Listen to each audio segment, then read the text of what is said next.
After Lori's death, Blake realized his wife was a complete stranger. What's up, guys? It's Lauren and welcome back to my channel.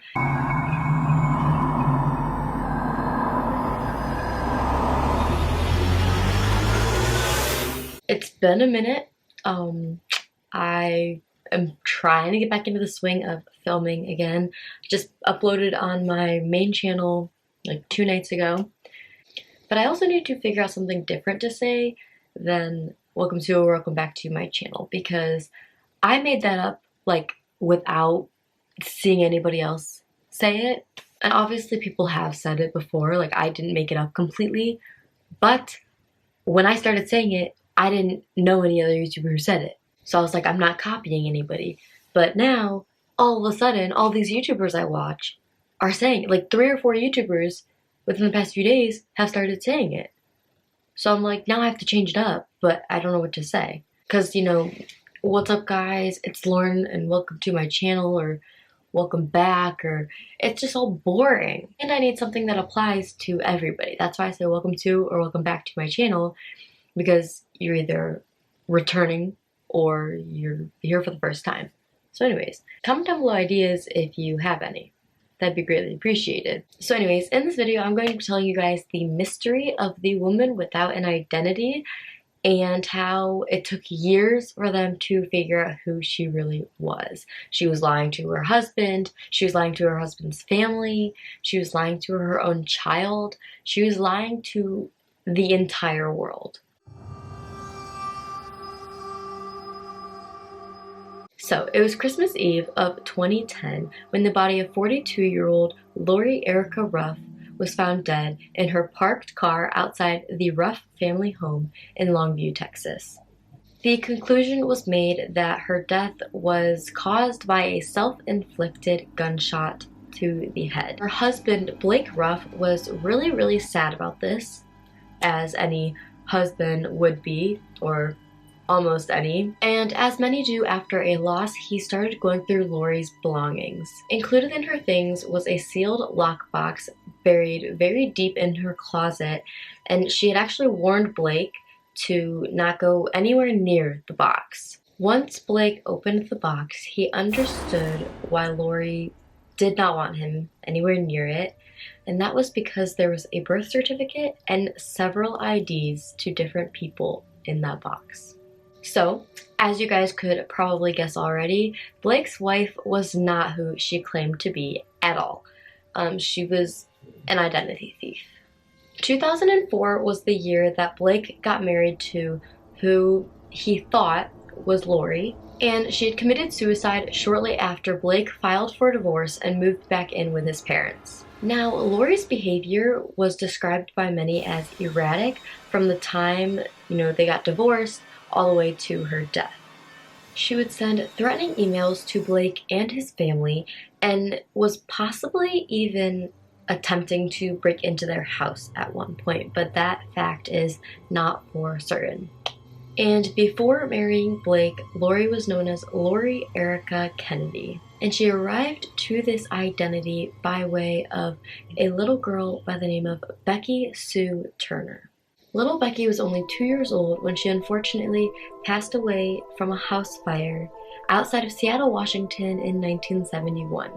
Lori got a hold of Becky's birth certificate in 1988. Now, Becky was actually born in one state and then died in another, so it was very unlikely that Lori would have gotten caught with what she did, and so this showed that she knew what she was doing. She either did the research or she was very experienced with identity thieves, so she knew that she wouldn't get caught because of this. And then she moved to Idaho and got a driver's license under the name of Becky's name, using her birth certificate. She lived as Becky Turner for several months until she legally changed her name to Lori Erica Kennedy.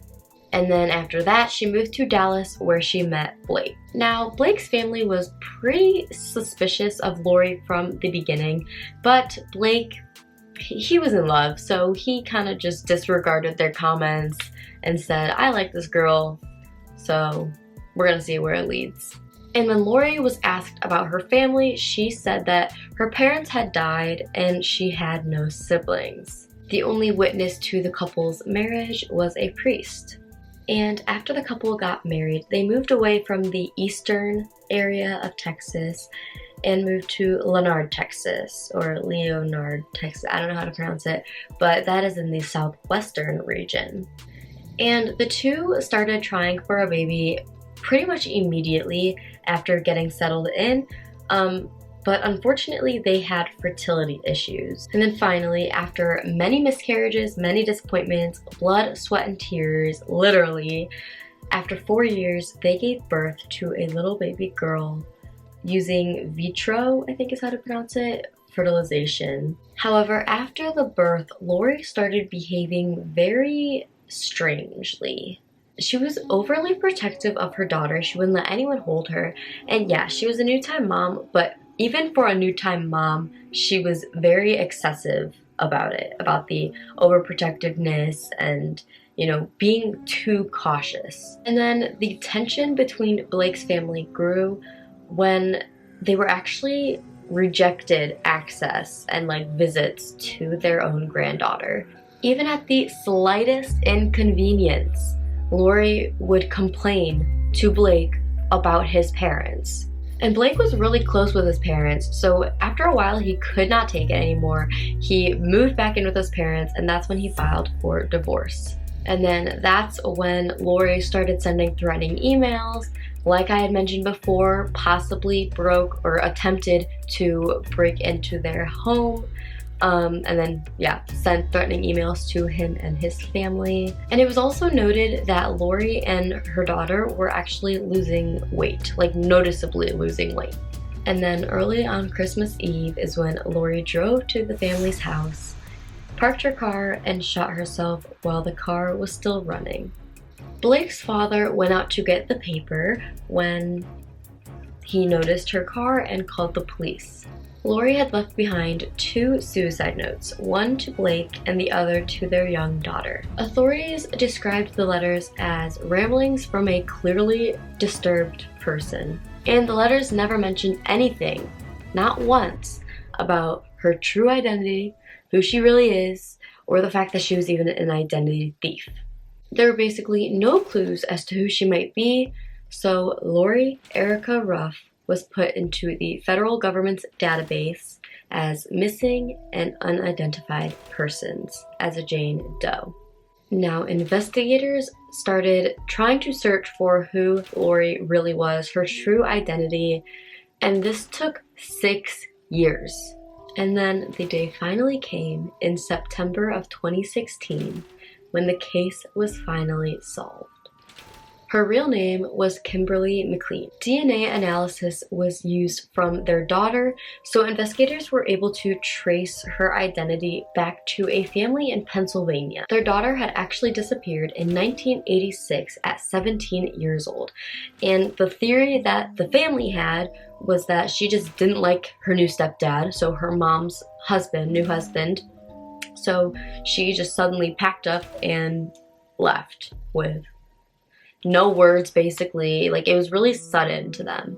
So that is the case of Lori and how she was an identity thief and basically married somebody and he didn't know who she really was. So that kind of makes you question, like, are your loved ones really who they say they are? Whether it's your mom, your dad, your significant other.